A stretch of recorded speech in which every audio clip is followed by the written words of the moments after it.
Hello everyone and welcome to another episode of FtLoC. We're very glad to be back, and unfortunately we're so busy making content it can be hard to find time to make some extra content. But we're back here in the studio to talk about all the stuff we've been up to and more, and I'm joined by my FtLoC friend Mr. Henry Catchpole. Hello, FtLoC friend Drew Stern. We're all FtLoC friends here.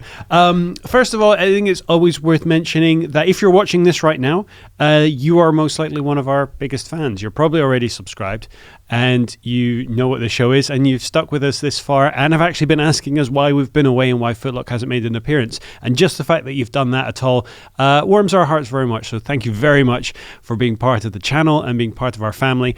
There is now a new way you can engage with our content. YouTube have just launched a new premieres feature, which you may have seen in your notifications segment of your YouTubes, where when we put out new films, the first time it goes live, the moment it goes live, everyone watches it at the same time or has the opportunity to, and there's a live chat there where one of us will be live in the chat talking to you. Could either be myself or Henry or both or multiple members of the team there to answer your questions about the film, and it's only open for a short window of time, so we encourage you, if you are a Carfection superfan, to look out for those notifications and join in wherever you can. And of course join us on Instagram at Carfection Films, on Twitter at Carfection, and look for us on Facebook. So the news, you're watching this most likely on a Saturday, which means yesterday was a Friday, which meant the embargo lifted on the McLaren Speedtail.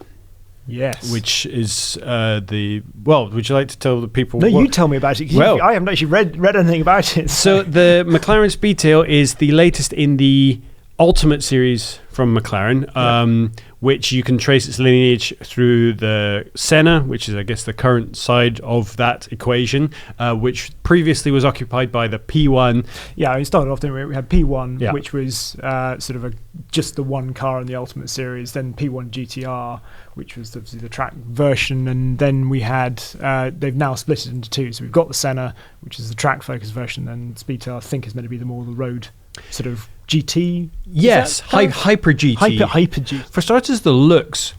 Now, it's a bit different in certain respects and a bit familiar in other respects. What strikes you immediately about the design of the car? It is striking. That's worth saying. You're certainly going to look at it as it goes down the street. The very front of it, the bit of nose, is actually some sort of 570S in the way that sort of lower bit works. There's some Porsche Mission E, I think, in the lights, very definitely. The tail, the speed tail, I suppose, is the most striking element because it's this teardrop shape, isn't it? And it is very elongated. It's a long tail, really, isn't it? But they could call it that. It tapers, but not only in width, it feels it tapers in height as well, because that rear edge, the way it's been designed, is incredibly thin and sharp, so it feels like it comes right down to a wedge at the rear, which is something you can actually see in the other McLarens as well. So I noticed it particularly when you see it in 720S and then in Senna as well. If you look at those two cars, this is they're sort of almost truncated versions of this. This is they're almost sort of, I suppose, they're camtail versions almost of this one, which takes it to its ultimate conclusion, really. It seems to have a lot of the look.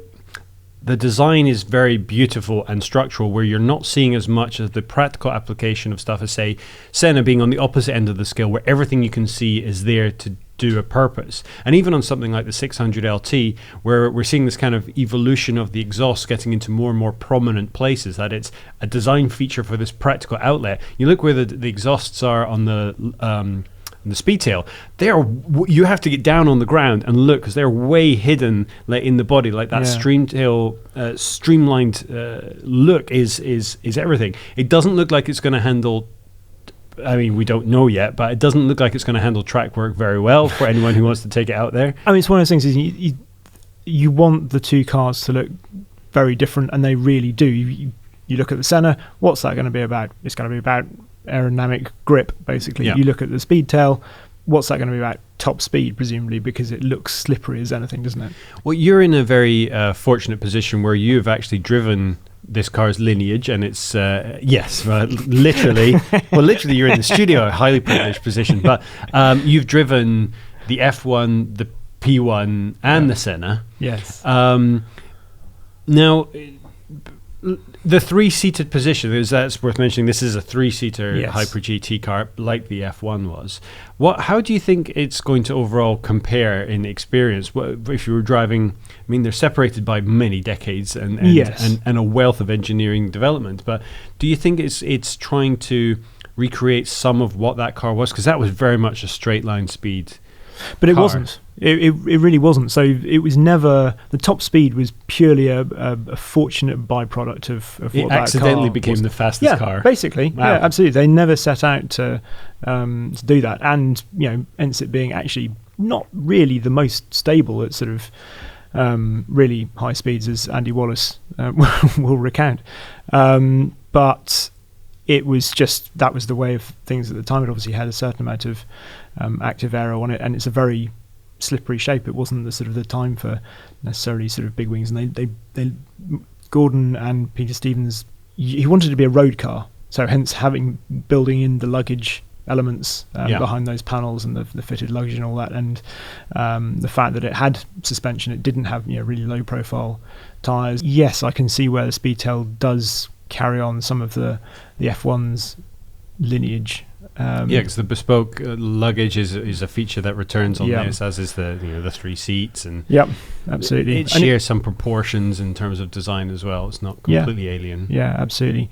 I mean, the F1 was a very compact car, and the Speedtail doesn't look like a very compact car. 17 so- feet long, which is like longer than a Range Rover. Yeah, Yeah, it's a big car, Um, considering it has got no rear seats. Yes, yeah, and obviously it hasn't got the engine that the McLaren F1 had, which is the sort of, in many ways, from a driving point of view, that engine is the defining feature. Well, this is the of it. interesting thing. The one thing they haven't actually gone into is the engine. All we know is that it's a hybrid drivetrain, so think more P1 than Senna. We know they do a hybrid drivetrain very well. The P1 demonstrated that. How that differs in experience, we remain to see. It will be a while before we get the chance to drive it, but you better believe that as soon as we do, we'll let you know. Quickly touching on a couple of the other things. Big news this week was the announcement from Top Gear that the new hosts are going to be Paddy McGuinness and Freddie Flintoff, which, if you're British, you undoubtedly know who those two are. If you're not, Freddie Flintoff is a ex-professional cricket player who's made a new career as a celebrity TV host on various sports quizzes and the like, and Paddy McGuinness is a comedic actor and also quiz host and various other appearances, neither of whom previously were known for their knowledge or experience with cars. As far as we understand, Paddy McGuinness does own a couple of nice cars, but then so did Chris Evans, and look how that ended up. It's a bold choice, to put it mildly. Yes, it is. I don't think anybody saw that one. No, I don't think anyone did. It clearly shows that the show is going in the direction of, and you said this earlier, it's kind of weird for us to be talking about another car show, but it is big news this week.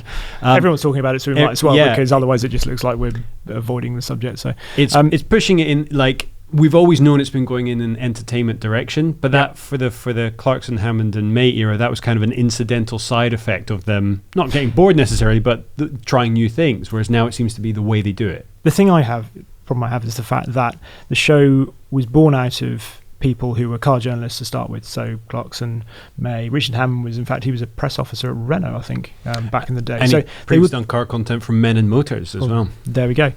So they were car people to start with, and that's what I think the show has to remember. It is a car show first and foremost, and it has to grow out of that into something else. The trouble is that it's like they're trying to...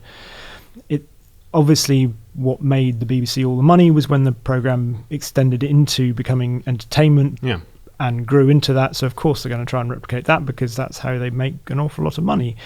But it feels slightly odd that they're trying to jump straight in there with that, and they've forgotten that the cars still have to be the star of the show. That's fundamentally what the audience wants. I think David Attenborough's brilliant, but I tune into Planet Earth for the wonderful shots of the nature and to learn something about the bottom of the ocean or whatever it is. Yeah. Chris Harris obviously is still going to be part of the show, who, as we all know, is definitely a car person beyond doubt. knows his stuff, can actually drive. Brilliant. We've got that to anchor it, as it were, and I believe that's probably what they'll do. It's also worth noting that there is still a whole season that has been shot that hasn't gone out hasn't yet. aired yet. So these new presenters, we're not likely to see them on screen for almost a year. Yeah. They haven't started rolling. Nothing's in the can yet. So this will just be the next chapter, and we'll see where it will go. Quickly, there was the Paris Motor Show. It was a smaller motor show than we're maybe used to it being. Not all manufacturers were represented there, but the French came out in force. They did, as you would expect.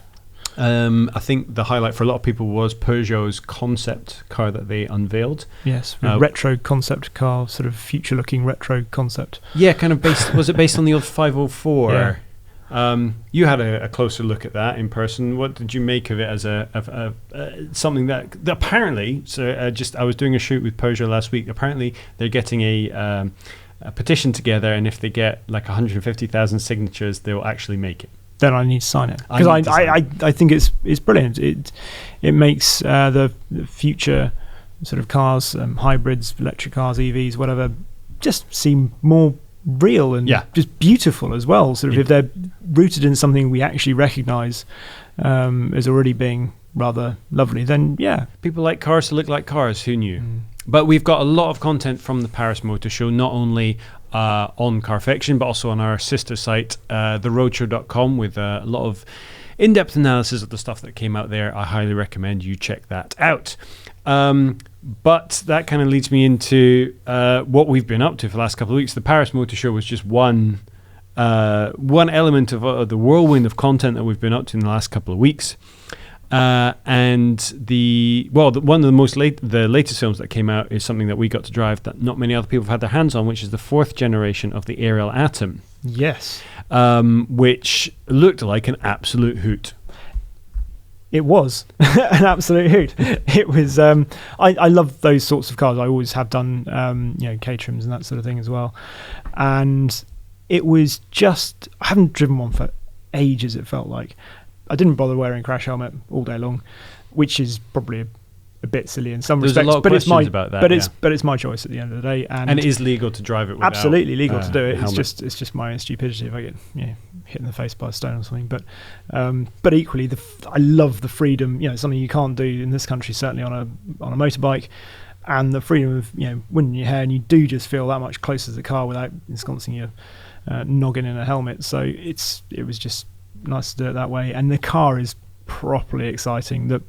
I was unsure how the turbocharged engine would really fit with that car. Would it sort of have memories of Westfields with turbocharged engines in, which didn't really seem to work? But my word, it was just so much fun and so fast. I mean, any supercar you really care to name, it does 0 to 62 miles an hour in 2.8 seconds. So that's as fast as kind of you're going to want to go, to be honest, particularly when you add in all the visceral elements of having your face in the breeze and being that close to the ground and exposed to the elements, and the fact you're having to snatch gear because it's a manual gearbox. So it's can you tell I like it? Yeah, I think it's fair to say that Henry likes it, and what is incredibly obvious in the film is how much Henry likes it.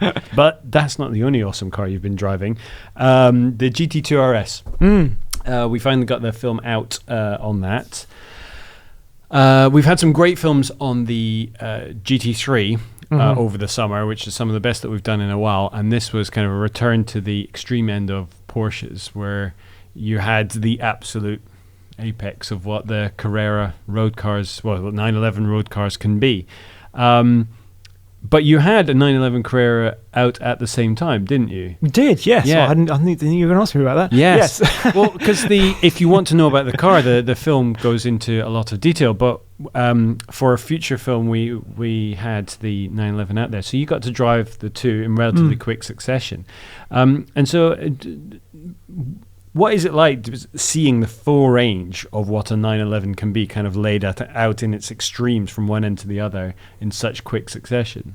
It is very strange to think that this one car has such a sort of a breadth, I suppose, of application. and the car we had was in silver, the standard 911, so it looks very demure next to the sort of the Miami blue and bare naked carbon of the 2RS. But the nice thing is you do still get so much, obviously, of the GT2RS in the standard Carrera. I'm not going to say it's the same sort of hit, because obviously it's not, but you get a manual gearbox and that, obviously, and it's they're not totally different animals. You can obviously see the connection between the two cars. I mean, you've got turbocharging in the base model now as well, so that's an added connection. Which would I have if I offered the keys to both? Obviously, I'd have the GT2 RS. I looked it up for an article that I was writing. The difference in performance between a base Carrera and the GT2 RS is the same distance between a BMW M140i and a Ferrari 488, and that is all 911. Yeah, one mark, not just one mark, one type of car to have it all encompassed in. One other thing about it, which we had to cut out of the film because we couldn't really actually capture the sound, but I mentioned all the little sounds that you can hear in the car because it's got less sound deadening. Yeah. One thing you can hear, so the rear wheel steer, little motors in the rear axle to. I've never heard those before. No. But in the GT2 RS you can hear while you're driving. You can hear this little whine, sort of, particularly if you're manoeuvring or at low speeds and that sort of thing. You'll just go, why is that? And then you realise which is quite cool. I think that's cool anyway. There you go. We'll call that the DVD extra. There, you found that a little extra tidbit of information that people who just watched the film didn't know. If you haven't already seen the film, we'll put the link in the description below. It is one of the best films that we've done all year and very much worth watching. Oh, thank you. I also drove something very much on the opposite end of the scale from the GT2 RS. I went out to America to have a go in the Rolls-Royce Cullinan, which is Rolls-Royce's SUV.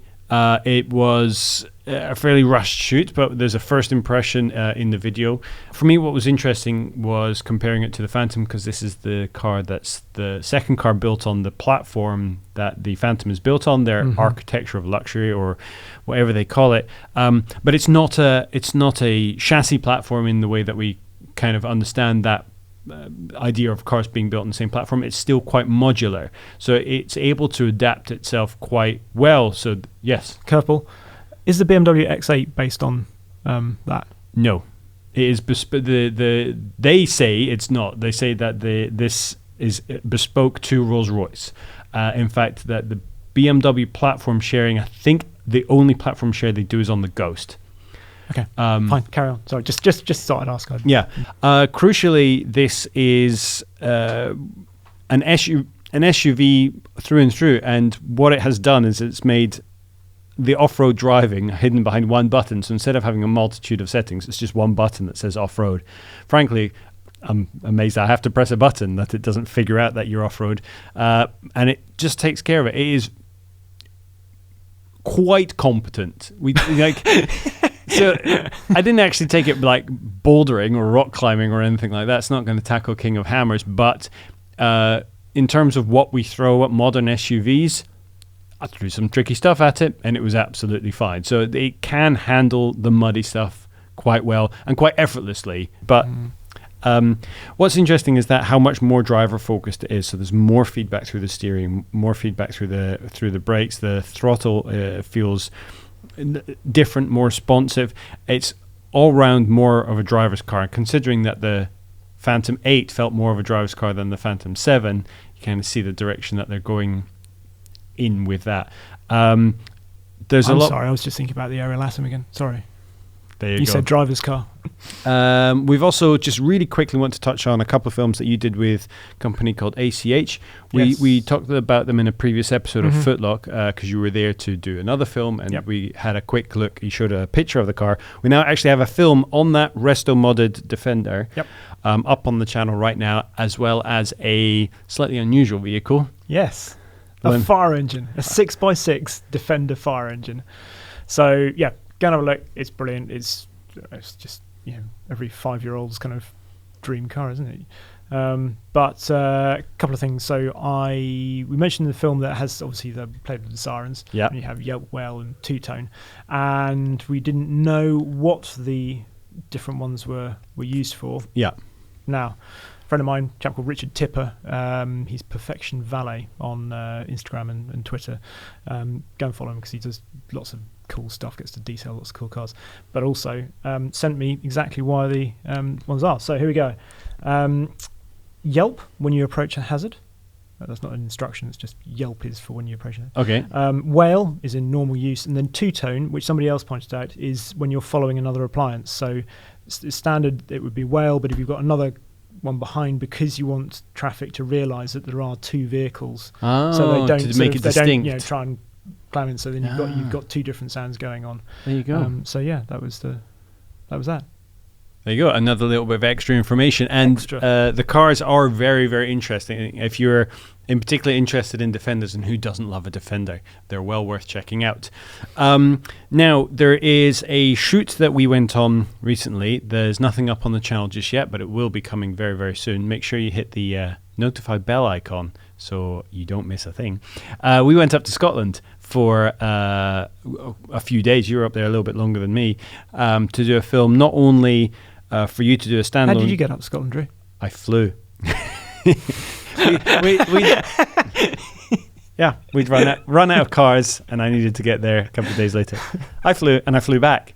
You drove up in a Bentley Continental GT, which is one of my favorite cars, and you did a standalone film on that, which we'll be looking forward to seeing soon. But one of the main reasons we went up there was for another film where not only the Bentley Continental GT, which is one of my favorite cars, arguably one of my other favorite cars is the BIC Mono, and we had one of each up near the North Coast 500, or on some of it, taking those, head-to-head isn't really the right term, because they are very different cars, but they cost similar amounts of money. So it was about exploring what that environment, what that does in one how a car. road changes between two different cars, isn't it? Yeah, two different cars, but also two different drivers to a certain extent. But what they have in common, and what difference they had. But I think what was worth mentioning from a behind the scenes point of view is that the weather was kind of against us. Kind of. It was somewhat against us. And also it's worth noting that for this feature, I was driving the Bentley, and Henry was in the roofless. So can we have this? Windscreenless. Drew flew up there and got into a Bentley. I drove up there and then got it. So yes, it was the first time I'd spent any great length of time in the Mono. I've watched it since it was launched, and with interest. One of the interesting things that we touch on in the film is, in fact, that you look at the two cars, and the quality in both is something that shines through. So for the amount of money, you might look at it and think, well, you're getting an awful lot more car for your £150,000 ish. You're getting about 1,000 kilos more of car. Exactly, yeah. But you look at the engineering in both of them, and both are equally impressive to that extent, and the quality really does shine through. I would say that there was one of the most thrilling driving experiences I've ever had.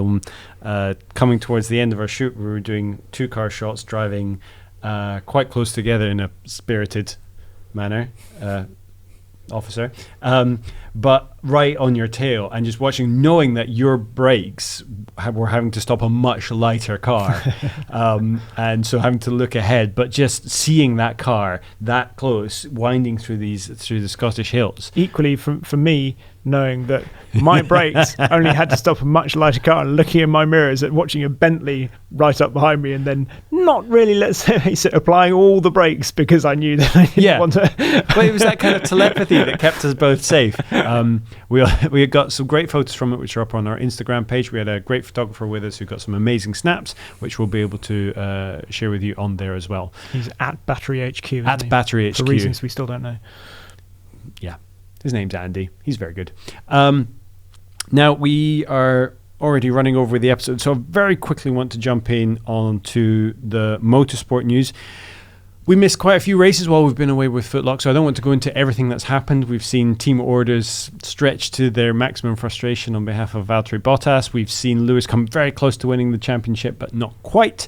But what I wanted to just bring up slightly is something interesting for next year. The 2019 regulations have been revealed, which are changing the aero, specifically most importantly, perhaps on the front wing, which is going to make it easier for cars to follow. It's going to create less dirty air behind cars. So maybe next year we'll actually see some closer following action. Which would be good. Yeah, it just seems that now you can create that dirty air, and the car in front has an advantage which offsets anything that you would get from DRS. Yeah. So now maybe we're going to see more changing at the front, and maybe, who knows, we might have the exciting first half of the season might extend all the way through. Who knows? World Rally Championship. World Rally Championship. Oh, yes. Yeah. That's exciting. Still 3 people in it. Yeah. Spain this weekend, which will be going on. I shall probably, whilst this is going out, obviously I'll watch this first again, because I like watching myself on camera. But after that, I'll be tuning into the all live bit because it's just brilliant watching him. We've got Lowe back in Spain as well, and we've got Peter Solberg, a new VW R5 car, R5 Golf. So that's going to be good as well. We've got Solberg and Lowe back in WRC. One's WRC2, but yeah. You get to talk about Loeb some more. Yeah. I got an opportunity to, not so much a WRC car, but to drive a racing car, which I want to talk about in the next episode. So remind me in the next FtLoC that I wanted to talk about that Peugeot car. Maybe just think of that. Sorry. I just wanted to touch on our trusty Disco. Yes, Disco Sport, the Land Rover. Disco Sport, which I've been off of doing all sorts of things, and I've done a lot of miles in that car recently. Actually links back into the rallying because I chased around Wales Rally GB for 4 days and took it off into forests, and actually met up with Colin McMaster in the middle of a forest. It's funny the people you meet, who was taking photos, and it was great. It was brilliant. It was an office, and I slept in it early in the morning once I got up to Sweet Lamb, and early to make sure I was there. And it was so nice just being able, knowing that I could disappear into a forest, and it wasn't very extreme. Lots of other cars would get up there, but I'm not sure of them would get out with all of their bumpers intact. Yeah. And it was nice just knowing that the Discovery Sport would do it all. And that was that was good. And then I spent 7 days away in it, doing stuff, some pedally cycling stuff down in the Pyrenees. Again, we don't know taking it up to the top of mountains, and again being able to drive off sort of down tracks and sort of get to good photography locations and stuff. So look at the roads. So yeah, it's an amazingly good car over long distances, which is something I wouldn't have necessarily expected, but it is just seems to soak up the miles, and you don't feel as tired as I think you should do. It's I haven't had the chance to drive it in almost a month now, so I'm looking forward to getting back some on more the car time park now. in. You can take it again. It's a bit dirty, sorry. We have a couple of films that we've shot with the car with Henry to round off our long-term loan, which will be coming to its natural end in the very near future. That brings us to the end of another episode of FtLoC. Thank you very much for watching. I know. Already? It's getting going. Remember that the version you're watching on YouTube is a shortened, cut-down version. If you'd like to hear the whole uncut version, you need to go to iTunes or wherever you get your podcasts and look for the Carfection : For the Love of Cars podcast. Remember to hit the bell icon to make sure that you don't miss a thing, and follow at Henry Catchpole, at Drew Stern on all of the social networks, as well as at Carfection on Twitter, at Carfection Films on Instagram, and find us on Facebook. But all that's left to say for now is thank you and goodbye. Thank you very much.